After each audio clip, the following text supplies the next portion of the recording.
दोस्तों, अगर हम वीणा के तार को हटा दें और फिर आपसे कहें कि आप इसे बजाओ, तो क्या आप उसे बजा पाएंगे? नहीं ना, क्योंकि तार के बिना वीणा बज ही नहीं पाएगी और उससे वो सुरताल भी नहीं आएंगे। ठीक इसी तरह से हमारा शरीर भी है। अगर हम अपने शरीर से वीर्य का नाश कर देते हैं तो हमारे शरीर की ऊर्जा, ओजस और जीवन शक्ति सब कुछ चला जाता है। अत्यधिक हस्त मैथुन से हमारे शरीर में कमजोरी आ जाती है, किसी काम में मन नहीं लगता और कई प्रकार से नकारात्मक विचार आने लगते हैं। इसके कारण हम विभिन्न बीमारियों से घिर जाते हैं। लेकिन दोस्तों, आज मैं आपको इस कथा में ये बताने वाला हूँ कि आप वीर्य नाश की भरपाई कैसे कर सकते हैं। इस वीडियो में मैं आपको ऐसी 3 औषधियों के बारे में बताऊंगा जिनका 1 महीने तक इस्तेमाल करने से आपके शरीर में वीर्य नाश की भरपाई तेजी से होगी। इससे न केवल आप 90% बीमारियों से मुक्त हो जाएंगे, बल्कि अधिक उम्र में भी कम उम्र के नज़र आएंगे। साथ ही मैं आपको ये भी बताऊंगा कि इन औषधियों का उपयोग किस प्रकार से करना है। दोस्तों, ये औषधियाँ आपको अपने आसपास ही मिल जाएगी। तो चलिए शुरू करते हैं। मेरा आपसे निवेदन है कि इस वीडियो को अंत तक देखें, क्योंकि अधूरा ज्ञान हमेशा घातक होता है। एक समय की बात है, हिमालय की तलहटी में एक महान गुरु रहते थे। वो गुरु आयुर्वेद के बहुत बड़े ज्ञाता थे। उनके पास दूर दूर से लोग अपनी समस्याओं का समाधान पाने के लिए आया करते थे। वो गुरु सभी की समस्याओं को ध्यानपूर्वक सुनते और उनका उचित समाधान देते थे। उन गुरु के पास हर बीमारी और हर समस्या का समाधान था। एक दिन उनके पास एक युवक आया जिसकी उम्र लगभग 18 वर्ष थी, लेकिन अभी से ही उसके चेहरे पर झुर्रियाँ थी, आंखें धसी हुई थी, माथे पर चिंता की लकीरें थी और उसका शरीर बहुत कमज़ोर लग रहा था। ऐसा प्रतीत हो रहा था कि मानो वो कई सालों से बीमार हो। जब वो युवक गुरु के पास पहुंचा तो गुरु ने उससे पूछा, पुत्र, क्या हुआ? तुम इतने चिंतित क्यों हो? तब उस युवक ने कहा, महाराज, मैं बहुत परेशान हूँ। मुझे समझ नहीं आ रहा कि क्या करूँ। युवक की ये बात सुनकर गुरु ने कहा, तुम अपनी समस्या खुलकर बताओ, मैं अवश्य तुम्हारी समस्या का समाधान करूँगा। फिर वो युवक गुरु के पास बैठ गया और कहने लगा, गुरुदेव, मेरी एक बहुत बुरी आदत है। मैं हर दिन हस्त मैथुन करता हूँ और इसी आदत के कारण मेरी ये दशा हो गई है। मैंने कई बार इसे छोड़ने का प्रयास किया, लेकिन छोड़ नहीं पाया। इसे छोड़ने के लिए मैंने बहुत सी दवाइयाँ, उपाय और कई तरह के इलाज करवाया, जिसमें मेरा बहुत सा धन भी खर्च हुआ, लेकिन इसके बावजूद भी मुझे कोई लाभ नहीं हुआ।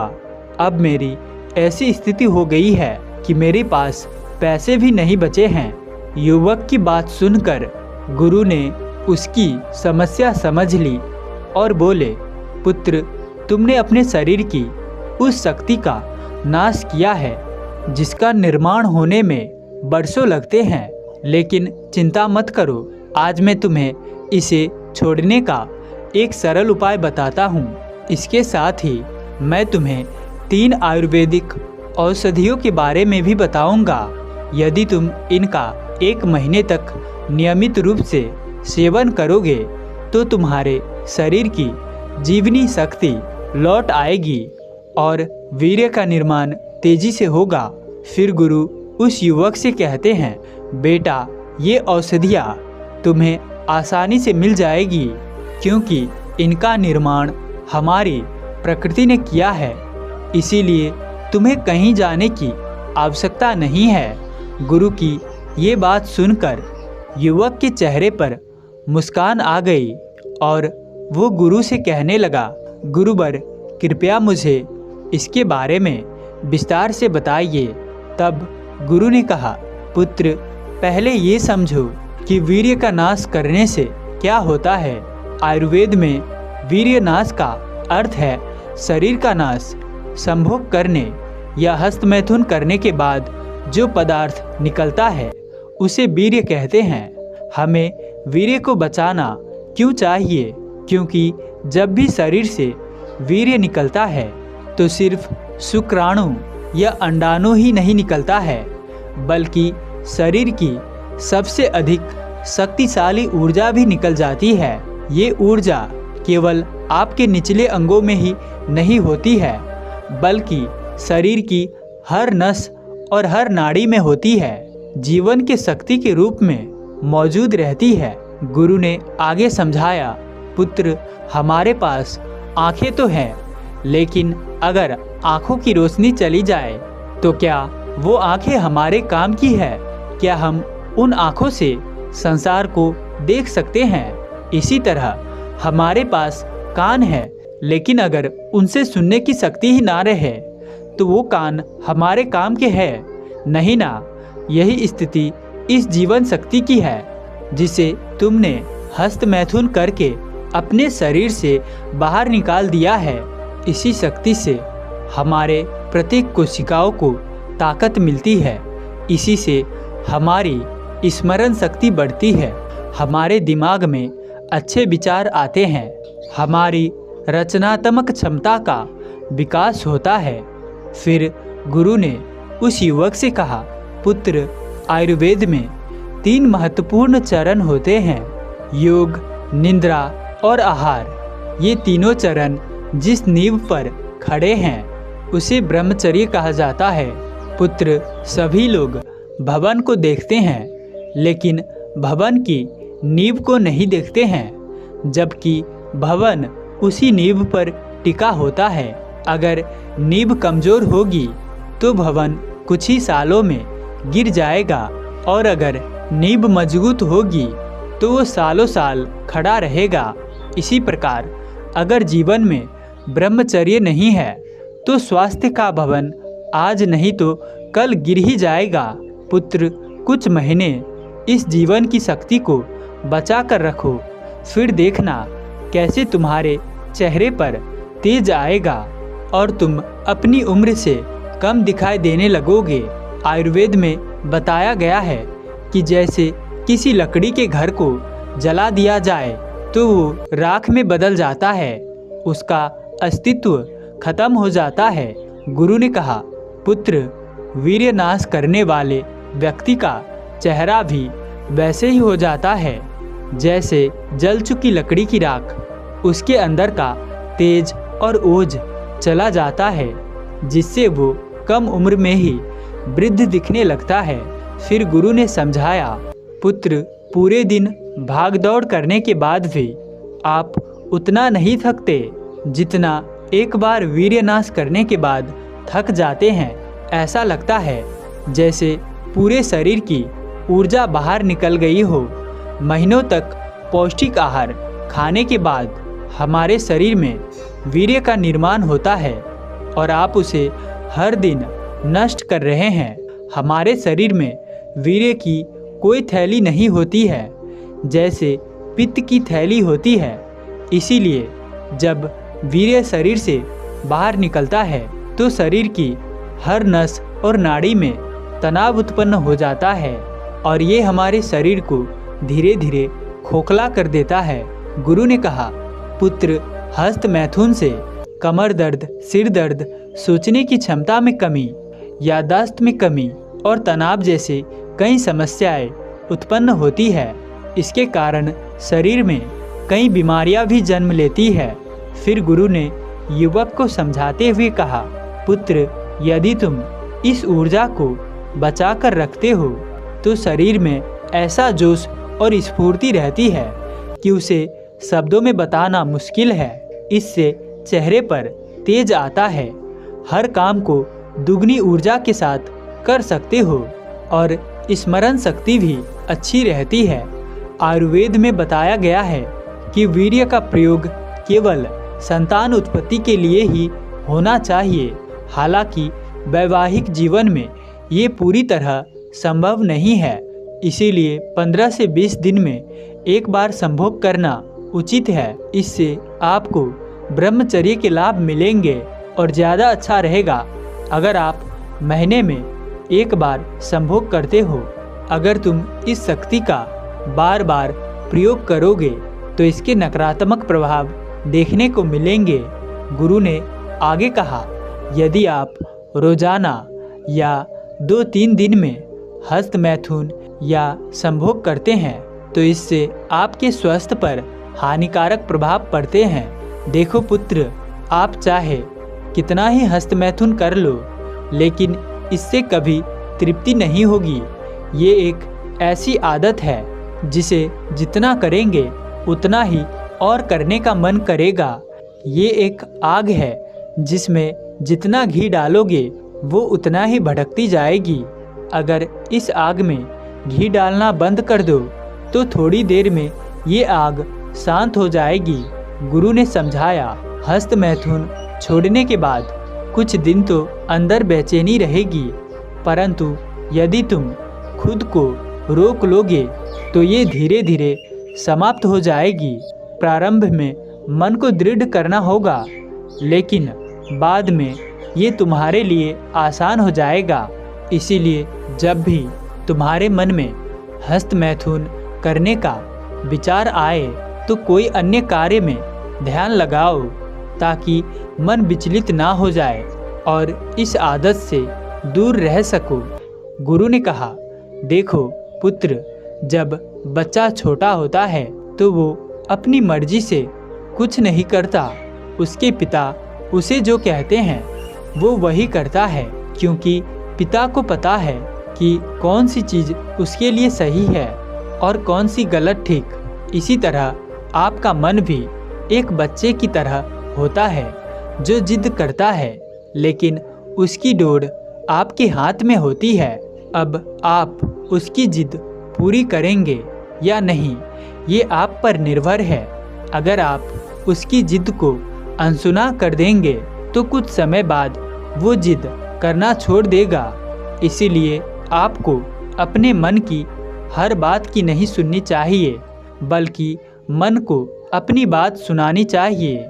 फिर गुरु ने युवक से कहा, पुत्र, हमेशा खुद को व्यस्त रखो, क्योंकि जो लोग व्यस्त रहते हैं उन्हें इन चीज़ों के लिए समय नहीं मिलता और वो ऐसी आदतों से दूर रहते हैं। इसके अलावा जो चीज़ें आपको विचलित करती है उनसे दूरी बनाकर रखो। जिस तरह की चीज़ें आप देखते हैं और सुनते हैं उसी तरह के विचार आपके मन में आते हैं। अगर आप साफ पानी में तैरे तो स्वच्छ होकर निकलेंगे, अगर कीचड़ भरे पानी में तैरेंगे तो गंदगी लेकर ही लौटेंगे। फिर स्वच्छता की उम्मीद नहीं की जा सकती है। उसके बाद गुरु ने युवक से कहा, पुत्र, अब मैं तुम्हें वीर्यनाश की भरपाई कैसे करनी है इसके बारे में बताता हूँ। देखो पुत्र, अगर घड़े को भरना हो और उसके नीचे छेद हो तो चाहे आप जितना भी पानी डाल दो वो नहीं भरेगा, क्योंकि वो पानी उस छेद से बाहर निकल जाएगा। इसी तरह वीर्यनाश की भरपाई के लिए सबसे पहले इस छेद को बंद करना होगा, यानी वीर्यनाश को रोकना होगा। गुरु ने कहा, पुत्र, इसके बाद आपको फल और औषधियों का सेवन करना है। गुरु ने कहा, इसके बाद पुत्र, आपको फल और औषधियों का सेवन करना है। खाने में जितना हो सके उतना पौष्टिक भोजन करो, क्योंकि जितना पौष्टिक आहार लेंगे उतना ही जल्दी और गाढ़ा वीर्य बनेगा। सभी प्राकृतिक मीठी चीज़ें वीर्य बढ़ाने में सबसे ज़्यादा असरदार होती है, जैसे पका हुआ केला, खजूर, आम और चीकू। इसके अलावा दूध से बने पदार्थों जैसे दूध, दही, पनीर, मक्खन और खोया, इस तरह की सभी चीज़ें का सेवन भी जल्दी वीर्य बढ़ाने में सहायक होता है। गाजर का हलवा, खीर, खोए की बर्फी और काली उड़द की दाल भी बेहद फायदेमंद है। सब्जियों में भिंडी, अरबी, कटहल और शकरकंदी का सेवन भी वीर्य को जल्दी बढ़ाता है। फिर गुरु ने कहा, बेटा, आयुर्वेद में वीर्यवर्धक औषधियों का भंडार है, लेकिन इनमें से 3 औषधियाँ अत्यंत महत्वपूर्ण हैं, जिन्हें महिला और पुरुष दोनों ले सकते हैं। इन तीनों औषधियों में पहली औषधि बहुत पावरफुल है, दूसरी उससे भी ज़्यादा पावरफुल है और तीसरी सबसे अधिक पावरफुल है। इसके बाद गुरु ने युवक से कहा, पुत्र, अब मैं तुम्हें इन तीनों औषधियों के बारे में विस्तार से बताता हूँ। सबसे पहली औषधि है अश्वगंधा और शतावरी। ये वीर्य की भरपाई में अत्यंत सहायक होती है। अश्वगंधा एक प्रभावशाली आयुर्वेदिक औषधि है, जिसका उपयोग ढेरों बीमारियों को दूर करने का, स्वास्थ्य को बेहतर बनाने के लिए किया जाता है। इसमें antioxidant, anti inflammatory, anti stress और एंटी बैक्टीरियल गुण होते हैं, जो शरीर को कई तरह से लाभ पहुंचाते हैं। अश्वगंधा शरीर की रोग प्रतिरोध क्षमता को बढ़ाता है, दिमाग की कार्य क्षमता में सुधार करता है, तनाव से राहत देता है, अच्छी नींद लाता है, डिप्रेशन को दूर करता है और कई अन्य बीमारियों का नाश करता है। गुरु ने आगे कहा, पुत्र, अश्वगंधा आपके स्पर्म काउंट को भी बढ़ाता है। फिर गुरु ने युवक को शतावरी के बारे में बताया। पुत्र, शतावरी एक औषधीय जड़ी बूटी है, महिलाओं के लिए विशेष रूप से लाभकारी है। इसके सेवन से वजन घटाना, माइग्रेन के समाधान, डायबिटीज कंट्रोल और यौन क्षमता में वृद्धि जैसे लाभ होते हैं। फिर गुरु ने कहा, पुत्र, आपको अश्वगंधा और शतावरी का प्रयोग इस प्रकार करना है। इन दोनों का पाउडर बना लेना है और रोज एक छोटी चम्मच पानी में मिलाकर पिए। गुरु उस युवक से कहते हैं, पुत्र, दूसरी औषधि है शिलाजीत। आयुर्वेद में कहा गया है कि माचिस की तीली पर जितना मसाला होता है, उतनी सी मात्रा में शिलाजीत लेनी चाहिए। शिलाजीत एक आयुर्वेदिक औषधि है, जिसका सदियों से इस्तेमाल किया जाता है। शरीर में ताकत बढ़ाने, प्रतिरक्षा प्रणाली को मजबूत करने और यौन क्षमता, स्वास्थ्य को बेहतर बनाने के लिए किया जा रहा है। ये एक चिपचिपा काले रंग का टार जैसा पदार्थ है, ऊंची पर्वत श्रृंखलाओं की चट्टानों में पाया जाता है। शिलाजीत टेस्टोस्टेरोन को बढ़ाता है, दिमाग की क्षमता को बढ़ाता है और स्पर्म काउंट में भी वृद्धि करता है। फिर गुरु कहते हैं, पुत्र, तीसरी औषधि में अश्वगंधा, शतावरी, सफ़ेद मूसली और कोंच के बीज शामिल है। इन चारों का आपको मिश्रण तैयार करना है। इन सभी को बराबर मात्रा में लेना है, जैसे 50 ग्राम अश्वगंधा, 50 ग्राम शतावरी, 50 ग्राम सफ़ेद मूसली और 50 ग्राम कोंच के बीज। फिर इसमें 200 ग्राम धागे वाली मिश्री का पाउडर मिलाकर अच्छी तरह से मिक्स कर लेना है। इस मिश्रण का 1 चम्मच रोजाना सोने से आधा घंटा या 1 घंटे पहले हल्के गुनगुने दूध के साथ लेना है। यदि आप दूध का सेवन नहीं करते हैं तो इसे पानी के साथ भी ले सकते हैं। गुरु युवक को समझाते हैं, पुत्र, इन 3 चीज़ों को एक साथ कभी नहीं लेना है। जैसे 1 महीने अश्वगंधा और शतावरी लो, फिर अगले महीने शिलाजीत का सेवन करो और उसके अगले महीने अश्वगंधा, शतावरी, सफ़ेद मूसली और कोच के बीज का मिश्रण लो। इस तरह से प्रयोग करो। अंत में वो गुरु कहते हैं, पुत्र, अगर तुम इन बातों को ध्यान में रखोगे और नियमित रूप से इन औषधियों का प्रयोग करोगे तो 3 महीने के भीतर तुम्हारी सभी समस्याएं समाप्त हो जाएगी तुम्हारा चेहरा चमकने लगेगा और तुम्हारा शरीर रोगों से मुक्त हो जाएगा। दोस्तों, अब जानते हैं कुछ नैतिक आध्यात्मिक बातें इस कथा के माध्यम से। तो चलिए दूसरा वीडियो ध्यानपूर्वक अंत तक देखते हैं। राजा ने गौतम बुद्ध से कहा, आपने साधारण लड़के को क्यों चुन लिया? इसमें तो कुछ भी खास नहीं दिखता। क्या ये इतना विशाल साम्राज्य संभाल पाएगा? गौतम बुद्ध ने कहा, राजन, इस लड़के ने जवानी की 5 कठिन परीक्षाओं को पार किया है। आप इसे निश्चिंत राजा घोषित कर दीजिए। एक दिन गौतम बुद्ध के पास एक राजा आए और बोला, हे महान ज्ञानी पुरुष, कृपया मेरी मदद कीजिए। मैं विशाल साम्राज्य का राजा हूँ, पर संतानहीन हूँ। मेरे चारों ओर बहुत सारे लोग हैं, कई लोगों में बहुत गुण हैं, लेकिन मुझे समझ नहीं आ रहा है कि मैं किसे युवराज घोषित करूं। योग्य राजा होगा तो प्रजा भी खुश रहेगी, इसीलिए योग्य लड़का ढूंढने में मेरी मदद कीजिए। कुछ देर मौन रहने के बाद गौतम बुद्ध ने कहा, राजन, तुम एक प्रतियोगिता का आयोजन करो। जो युवा इन परीक्षाओं को पार करेगा वही तुम्हारा सही उत्तराधिकारी होगा। राजन ने पूछा कि परीक्षा क्या होगी? तो गौतम बुद्ध राजा के कान में परीक्षाएं बताई। राजा को संदेह हुआ तो गौतम बुद्ध ने कहा, आप निश्चिंत रहो, इस परीक्षा को आसानी से पार नहीं किया जा सकता है। राजा ने गौतम बुद्ध की बात मान ली और प्रतियोगिता की घोषणा कर दी, जिसमें कोई भी भाग ले सकता है।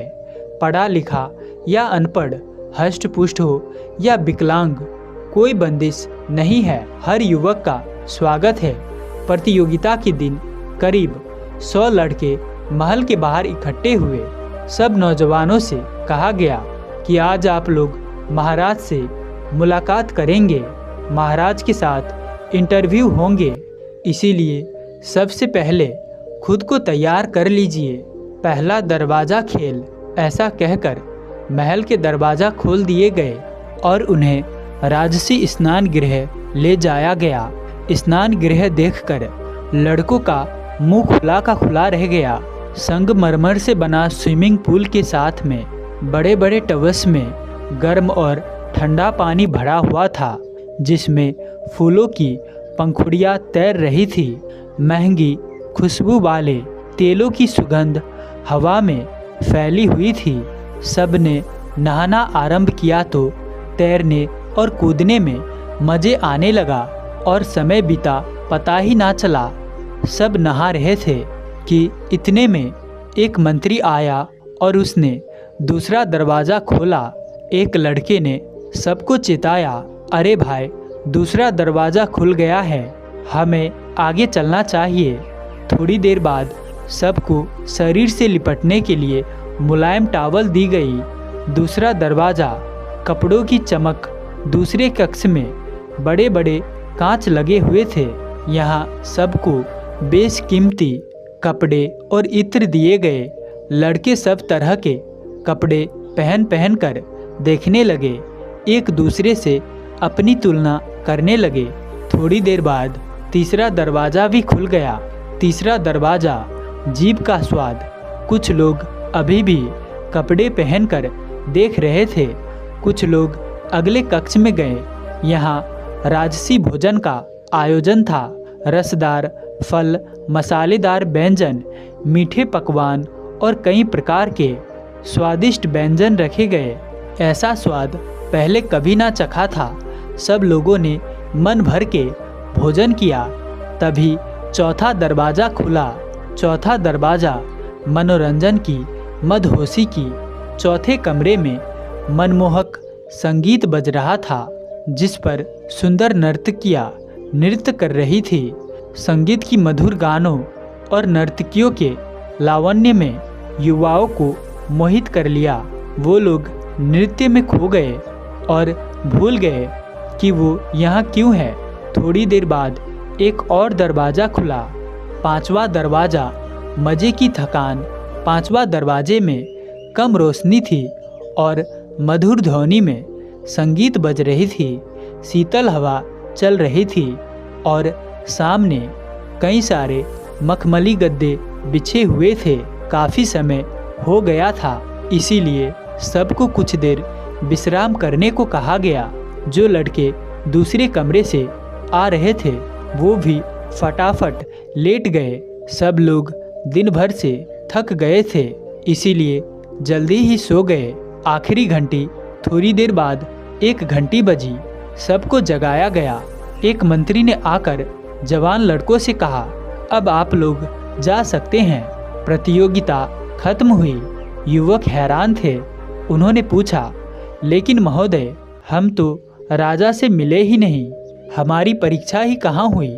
मंत्री ने कमरे के कोने में एक दरवाज़ा दिखाया और कहा, ये आखिरी दरवाज़ा सबके लिए खुला था। अगले कक्ष में राजा आपका इंतजार कर रहे थे, लेकिन आप में से कोई भी अगले कक्ष तक पहुंचा नहीं। अब परीक्षा का समय समाप्त हो गया, आप लोग अपने अपने घर जाइए। एक अकेला, असल में एक लड़का राजा के कमरे तक पहुंच गया था। अगले दिन राजा उस लड़के को गौतम बुद्ध के पास ले गए और गौतम बुद्ध उस लड़के को देखकर बहुत प्रसन्न हुए और उसे चुन लिया और उसे राजा चुन लिया गया। लेकिन राजा चयन से खुश नहीं था। राजा ने कौतूहलता से पूछा, भंते, आपने ये परीक्षा क्यों ली और इस साधारण से लड़के में वो कौन सा गुण है जिसके कारण आपने इसे तत्काल चुन लिया? कृपया मेरे संशय दूर करें। इंद्रिय सुख। गौतम बुद्ध कहते हैं, राजन, हर इंसान अपनी इंद्रियों से इस संसार से सुख निचोड़ने की कोशिश करता है।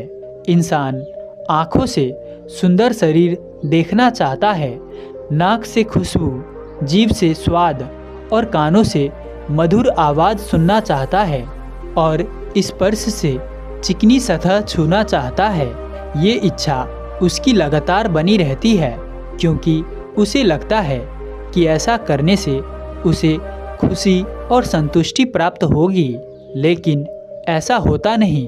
राजा ने कहा, मुझे क्षमा करें, मैं आपकी बात समझा नहीं, क्योंकि मैं अनुभव से जानता हूँ कि अच्छी चीज़ों से तो सुख मिलता है। कुत्ता और हड्डी। गौतम बुद्ध ने कहा, जब कुत्ता बहुत देर तक हड्डी चबाता है तो उसके मसूड़ों में से खून निकलने लगता है। उसे खून का स्वाद अच्छा लगता है और बेचारे प्यारे कुत्ते को लगता है कि हड्डी में बहुत रस है। वो बार बार हड्डी चबाता जाता है और मसूड़ों को जख्मी कर लेता है और बाद में खुद व्याकुल हो जाता है। ठीक उसी प्रकार जब इंसान किसी सुख का भोग करता है तो उसे सुख को भोगने की इच्छा कुछ पलों के लिए शांत तो हो जाती है। इच्छा के साथ मन भी शांत हो जाता है। जैसे ही मन शांत होता है वैसे ही जो शांति या आनंद पहले से मौजूद था वो महसूस होने लगता है। यही स्थायी सुख का स्रोत है। खुशी विचारों के खालीपन के कारण यानी शांति के कारण महसूस होती है, ना कि बाहरी वस्तुओं के कारण। जैसे सूखी हड्डी में कभी रस था ही नहीं, वैसे ही राजन, चीज़ों में, लोगों में कभी से खुशी नहीं थी, परंतु प्यारा भोला इंसान ये बात भूल जाता है और इसी भूल में इंसान का बहुत बड़ा नुकसान होता है। जवानी का भ्रम। गौतम बुद्ध कहते हैं, खासकर जवानी में शारीरिक सुख के पीछे भागते भागते इंसान की बुद्धि भ्रमित हो जाती है। वह जीवन का उद्देश्य भूल जाता है। सेल्फ कंट्रोल, सेल्फ डिसिप्लिन खोकर मन और शरीर को कमज़ोर बना लेता है। ऐसा कमज़ोर इंसान बहुत दुखी रहता है क्योंकि वो अपनी इच्छा शक्ति को खो देता है। उसे शरीर के सुख का सच तब समझ में आता है जब उसका शरीर बीमार हो जाता है, जब जवानी निकल जाती है और उसके हाथ में कुछ नहीं बचता। इसीलिए नौजवानों को सुख पाने की कोशिश में जो गंदी आदतें पड़ी है उन्हें अभी से त्यागना शुरू कर देना चाहिए। गौतम बुद्ध ने कहा, मैंने इस लड़के को चुना है क्योंकि जो इंसान शरीर के सुखों के पीछे नहीं भागता, अलर्ट रहता है, उसी की बुद्धि बुरे समय में भी भ्रमित नहीं होती। उसके पास एकाग्रता और आत्म अनुशासन होता है। वो अपने उद्देश्य को कभी नहीं भूलता। ऐसा युवक विद्या आसानी से अर्जन करता है। इस लड़के में ये सारी खूबियाँ हैं जो इसके साधारण रूप में छिपी हुई है। राजा ने पूछा, महात्मा, एक भिखारी जो इसके साधारण रूप में छिपी हुई है। दोस्तों, उम्मीद है कि आपको इस कहानी से बहुत कुछ सीखने को मिला होगा। तो इसीलिए वीडियो को लाइक और चैनल को सब्सक्राइब कर देना। साथ ही हमारे साथ बने रहने के लिए मैं भिक्षुक किशन आप सभी का बहुत बहुत धन्यवाद करता हूँ। तो मिलते हैं ऐसी किसी और नए जानकारी के साथ। तब तक के लिए अपना ख्याल रखें। धन्यवाद।